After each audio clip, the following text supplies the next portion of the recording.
Welcome back to Where You Live with Gene and Tony. It's great to have you with us.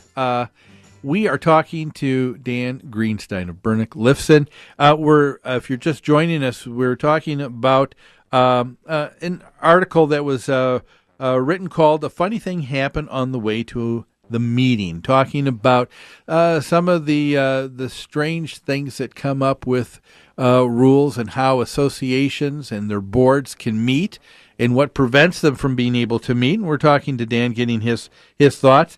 Dan, we talked about the idea of the authorized number for a board meeting for directors. Let's talk about board directors some more. Sometimes people find it necessary to remove a director.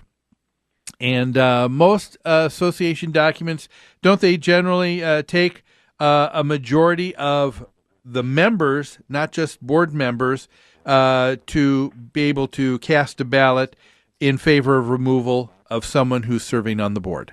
That's exactly right. In Minnesota, the group of voters that elects the board members, meaning the homeowners themselves, are the only group that can vote off people from the board. Yeah. Okay. It's often confused with the officers, though. Once a board is elected by the homeowners, the board members themselves vote each other into office, whether it be president, vice president, secretary, or treasurer. And that vote doesn't come from the homeowners themselves. So if somebody's difficult to work with on the board, if they're not doing a good job, or sometimes it happens they just can't make it to the meetings often, the board itself, just the board members, can vote to remove a person from their office. That person remains on the board of directors, but they're no longer the president, or they're no longer the secretary. Okay. And what you said really makes a lot of sense when you stop and think about it. Whoever was the body that did the electing, it should be them and them alone that have the authority to say this person can continue on or this person will not serve. As tough as that is sometimes when people are frustrated with a board member, that is correct. Those who elect the person should be able to have them step down. Okay. Now, it's slightly different if someone resigns from the board That in it is. filling that seat. Right. How does that seat get filled? And this is that's a really good question, because it kind of fits into the politicking that this article about what the Wisconsin legislature does. If somebody resigns in the middle of their term as a board member, instead of having an immediate vote by the homeowners to replace that board member, Minnesota law provides that the existing board members can pick someone to fill the remainder of the term of the person who resigned. Okay. So if, Tony, you and I and Gene are on a board with another person and that person resigns, the three of us pick someone to fill that spot. Okay, so we could have my brother-in-law, for Exactly. example. Exactly. Okay. And so it's very interesting, because I've seen a number of situations where a board member, they didn't want to run again. They've had enough of the board. They've put in their time. They're tired of it. But I've seen situations where they're convinced to run again, become elected because they've done a good job and the homeowners like them, and after the election to wait a week or two and then resign, and then the existing board gets to put in one of their friends. Ah, interesting. So technically, then we're talking about something what this article was talking about, right? We are. That's right. It's politicking in the association. Okay.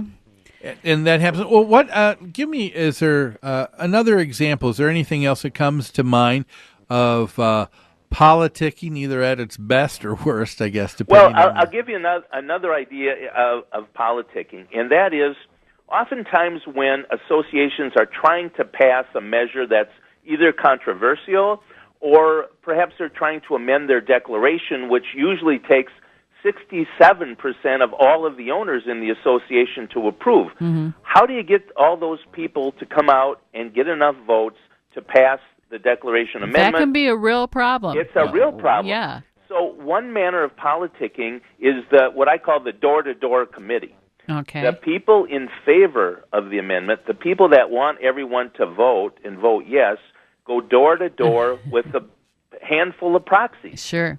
And what we found is most of the time, if someone takes the time to knock on your door, and you go to the door and you don't know anything about the issue, you're very likely to sign that proxy because you're there talking with the person who wants you to. Yep. Yep.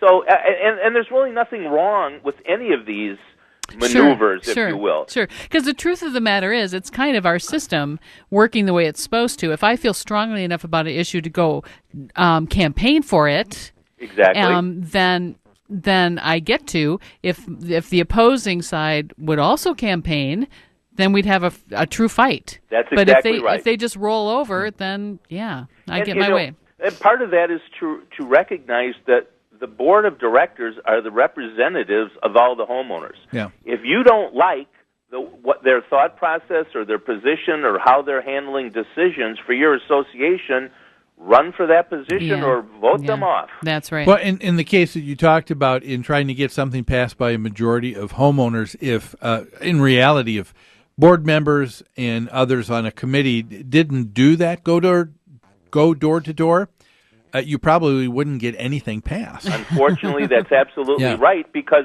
it's a very rare association where 67% or more of the homeowners will come to a meeting. Now, how about this twist? I don't think you've addressed this.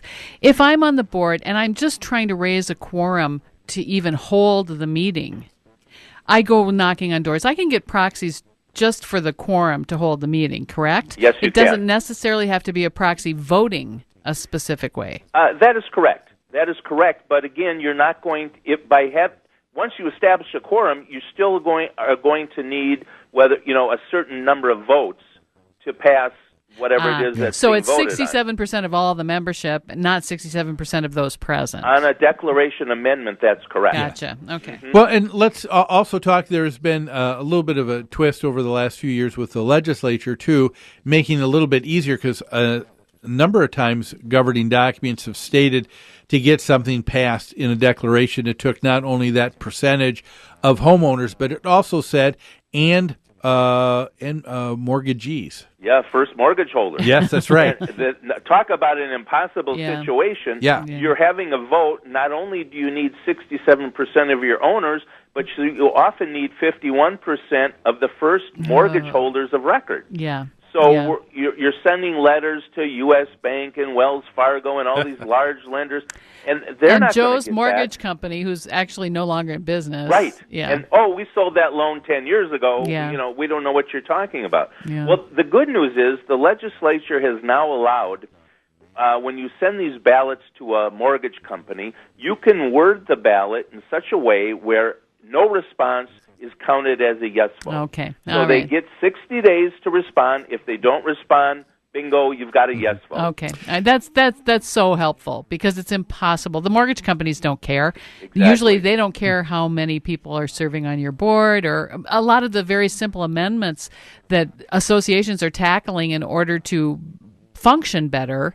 The mortgage companies have no vested interest in it, so they just don't respond. Very true. And like Gene intimated before, some of the new laws allow you only have to notify mortgage companies that have written your association a letter and said, hey, if you have a vote on any of these topics, let me know I want to vote. Okay. All right. Yeah, you're right. Some documents have stated that some people are not considered registered with the association until they take the time to notify the association. Right, right. Now, let me ask you a philosophical question here. Do you think something like that is good or would ever happen with homeowners, that same provision that there is with first mortgages?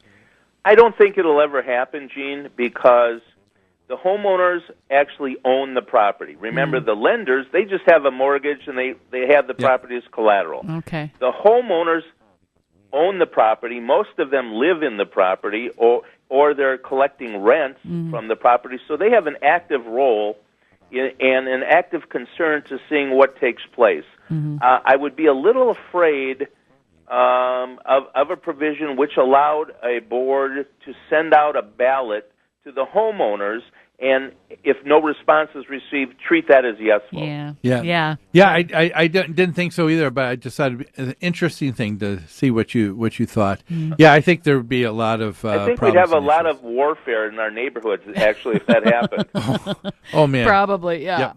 And we don't need to see that. No. Well, hey, no. Dan, thanks so much for taking some time to be with us on the show today. My pleasure, guys. Take care. Thanks, Okay, Dan. Thanks.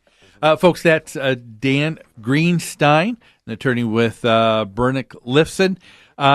He's been a regular contributor to the show and a guy we just always love to talk to. He's a great speaker, and he has a way of phrasing things that make it very easy to understand, don't they? Yes, Doesn't he? and the way he phrased things today, he said, we were right. I love that phrase.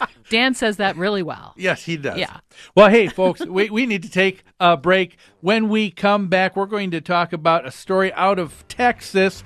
Neighbors pitted against neighbors in a huge fight. Something new to homeowners associations? I say nay, nay. But we'll talk about this after these messages.